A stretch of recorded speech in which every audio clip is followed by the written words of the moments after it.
Hi, everybody. Happening in Fulton. Georgia lawmakers continue their work under the Gold Dome, including a major push to address human trafficking in the state. Fulton's Intergovernmental Affairs Division Manager, Fran Calhoun, is joining us now with more on what's happening. The Georgia General Assembly completed its joint budget hearings, is reconvening now in week 3 of the session.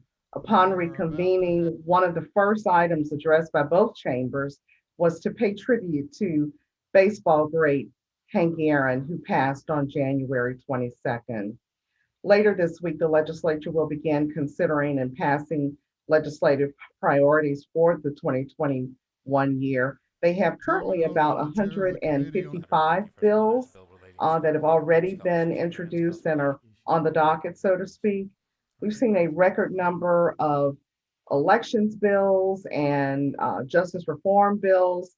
And most recently, coming out of the legislative hopper is Senate Bill 10, which seeks to set higher minimum fines for drag racing, something that we have dealt with all throughout the year 2020 in Fulton County. And under this bill, spectators, promoters, as well as those persons who are racing participants will be subject to a fine of no less than $2,500 if they're convicted. So we'll see where this bill goes.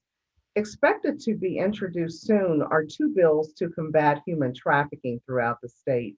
As many know, ending human trafficking in Georgia is a priority of Governor Brian Kemp and First Lady Marty Kemp.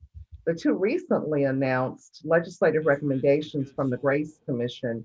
You may recall this commission was created by the governor 2 years ago, and GRACE stands for Georgians for Refuge, Action, Compassion, and Education.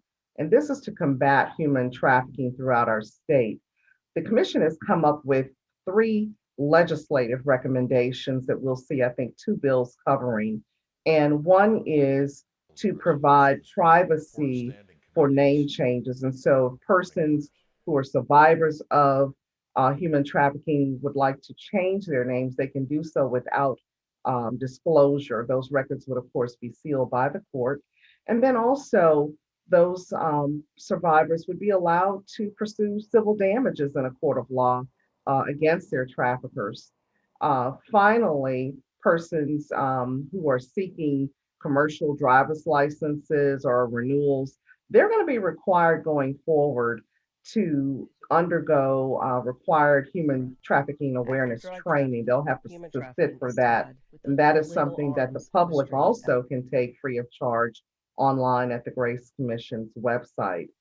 You may already know that last year, the Grace Commission did open an intake center for youth who had been trafficked. They've also started and activated a 1-800 national hotline to report suspected human trafficking.